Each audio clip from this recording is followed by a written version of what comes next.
So now I'll continue with my story, because now it goes to phase 2. Okay, I have my article. I talked to Boris Krausnick at the Scranton Times. He's very interested, and I called it for what it was, a power grab. End up on page 1, and this movement, this vision, this idea gets started. So what's the first thing that happens? Once they realized I was serious, and that we were in the process of gathering petitions and signatures, guess what? Then the offers started coming in. 4, and I don't name names, just trust me, 4 people of some prominence approached me with a deal. What do you need, Chuck? What do you need? Business, we can work that out. All that can be worked out. Issues with our referendum, we'll take it right off the ballot for you. If that's bothering you, no problem, we won't do it. Among other things. And I'm reminded of that movie, one of my favorites of all time. I've used that example, some of you've heard last week, so apologies for those who heard it, the movie Braveheart. You remember the movie in Braveheart? Mel Gibson played William Wallace. And he was leading the Scottish people who were essentially slaves to the English to their freedom. And he won battles, and more battles. And people like-minded, they started as a small troop and ended up in a whole army. And they defeated the English at Stirling and invaded into Lower England. English King Longshanks had seen enough.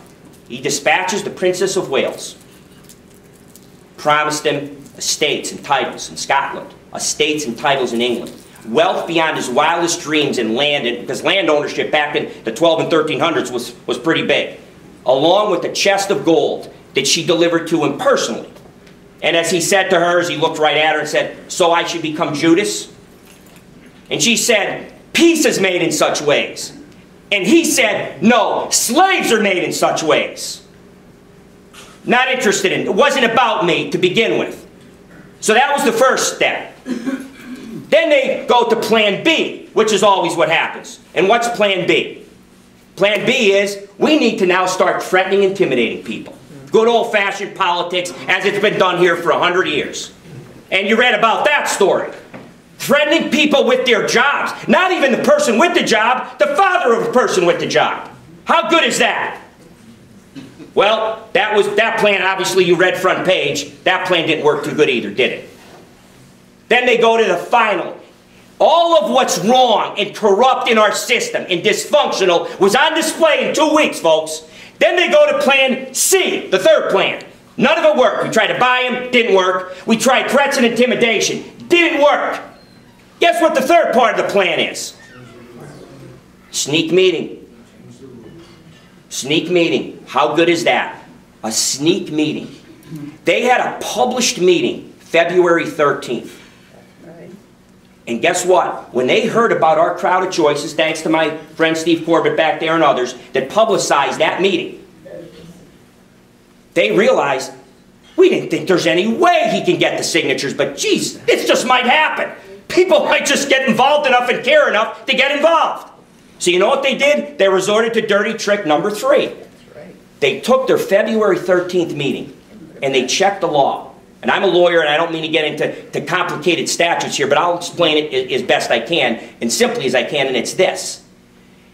The way legislation for a referendum or change becomes effective, even considered legally pending, is when you get 1/3 of the signatures. And 1/3 of the signatures is almost, well, 1,200. And they didn't think in 3 days, if they moved their meeting up to the soonest possible point, which was Tuesday, that in those 2 or 3 days we could get those signatures. And they left nothing to chance. So what they did is, they decided, we're going to move our published meeting up. But see, they had a couple little technical issues in the rules. One is, before they change a meeting, they have to notify the other county row officers and elected officials. Second is, they have to publish legal notice of a minimum of 24 hours. Now for them, as they snuck, for them to have a 9 a.m. Tuesday meeting, they had to publish a classified article in the Scranton Times 9 a.m. Monday morning. But to publish at 9 a.m. Monday morning, Friday afternoon they had to give notice to the county elected officials. Late Friday. So here's how dastardly this is, and I'm not embellishing this, folks. They waited till, when, you know when the courthouse closes? 4 o'clock. You know when they decided to start calling the county folks? 10 after. 10 after 4. And guess what? Surprisingly, they got nobody. And they were well on their way, and we would have been beaten. you would have been beat. Because if we didn't know till Monday morning, and we never could have rushed up the process for signatures in time for Monday afternoon. But guess what? There was one hard-working person there. Maybe it was God's will, and he is a good public servant, and he's a good friend, and I'm going to acknowledge him in a second. One person was there, and he picked up the phone, and probably to their shock and chagrin, they had to give him the message. He called me. I called Frank, called Tommy Galella. I said, Frank, I don't know what the issue is, really. I don't know what the law is on this. I'm a lawyer, but I haven't checked the statute. There's got to be something. Tommy Galella said, Chuck, there's got to be a reason that they're moving this meeting up. Why would they do it? And then we found out the reason. When I told you that for our 1/3, we needed 1/3 of the signatures to have it become legally binding and pending, allowing us time to get the rest before February 19th, there was a second issue at play here. On January 22nd, when they originally read their ordinance into the public record, that didn't have any legal effect. They had to wait a minimum of 8 days before they could have their second reading. The second reading was scheduled for February 13th. But when they realized we were going to get to a third and beat them to the punch, that's when they hatched their sneak plan to move it up before we could get to a third. Had they had their second reading, we were done. And that public official is here, and he is your man of integrity. He's the man that's been our watchdog there, and that's my good friend, County Controller Gary DeBilly.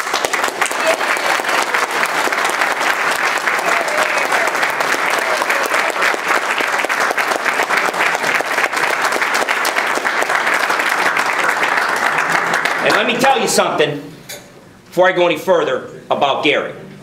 It takes a set of courage to do what he did. Because even if we're successful, for the next 2 years, he's going to have to deal with those birds, and they have the authority and on their budget powers to cut his budget and to make his life miserable. But it takes people of courage and conviction to stand up. And I'm proud to count Gary among them. Thank you, Gary, for what you did.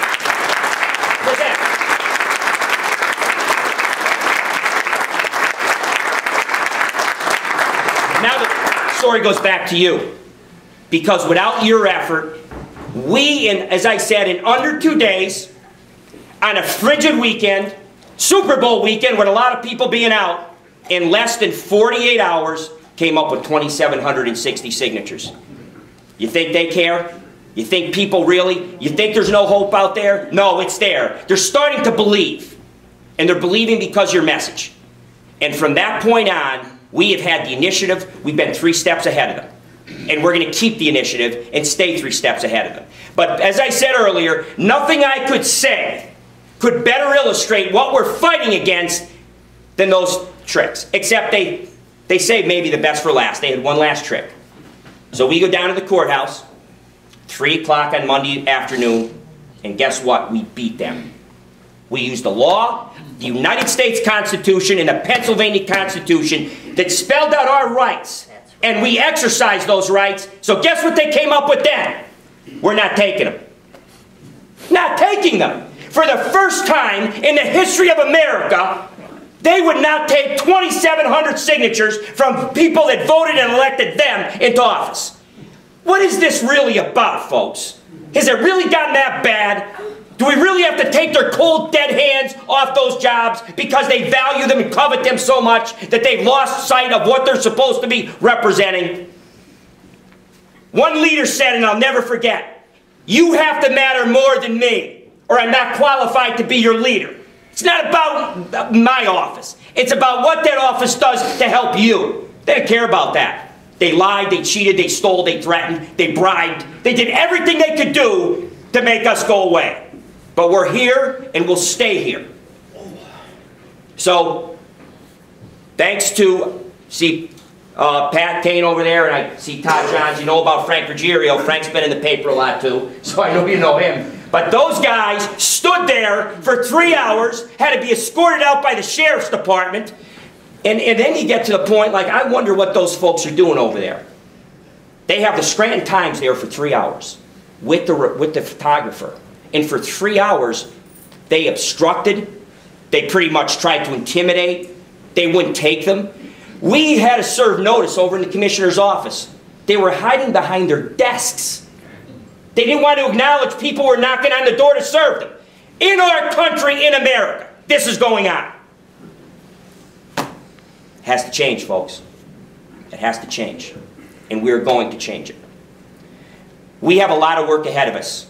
I am humbled and gratified by all that you have done. And you have my promise. You'll have every bit of fiber I have. There's nothing more important. I've said before, and excuse me, it sounds corny, but when you get to be 53 and you're a grandfather and you get AARP cards, you start thinking about the next phase of life that's not too far down the road. And I don't want to get up to those pearly gates and have St. Peter say, Chuck, you were given a lot. An intellect, an education, all the blessings in life. What did you do for people when they needed your help? What was that line? I'm not a big fan of quoting scripture, but about a rich man has a better chance of fitting through the eye of a needle than getting into the gates of heaven. So you know what? I do feel a sense of obligation. I learned it from my parents. You're right. And we are going to change the debate and the future of northeastern Pennsylvania, and specifically in Lackawanna County. And to quote John F. Kennedy from his inaugural address, the faith, the energy, the devotion that we bring to this endeavor will lead our country and all who serve it. And in our case, our county. That's what waits ahead of us. We have a long twilight struggle, to quote another part of that address, ahead of us. And we have a long fight. We will get it done. Because there's conviction, not just from me, but from people in this room. And we need your help. And I see a lot of different people. I see geography in this room. I see ethnicity. I see professionals. I see people that work and carry a lunch pail to work. I saw come in the back room my good friend Billy Cartwright, who's a Scranton for mayor candidate. Billy, and let me tell you, talked about Gary DeBillio.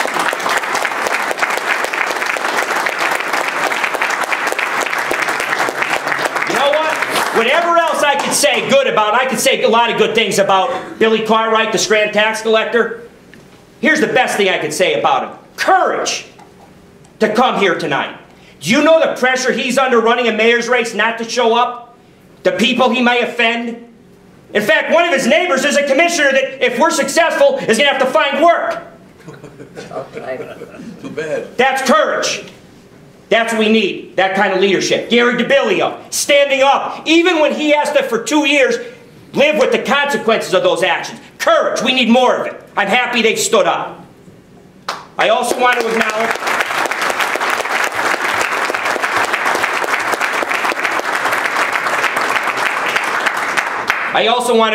as I did last week, two good men, Robbie Mazzoni and Nikki DeSanto. Robbie and Nikki. They're running for sheriff in Lackawanna County, and it's because of you folks that they have an office to seat now.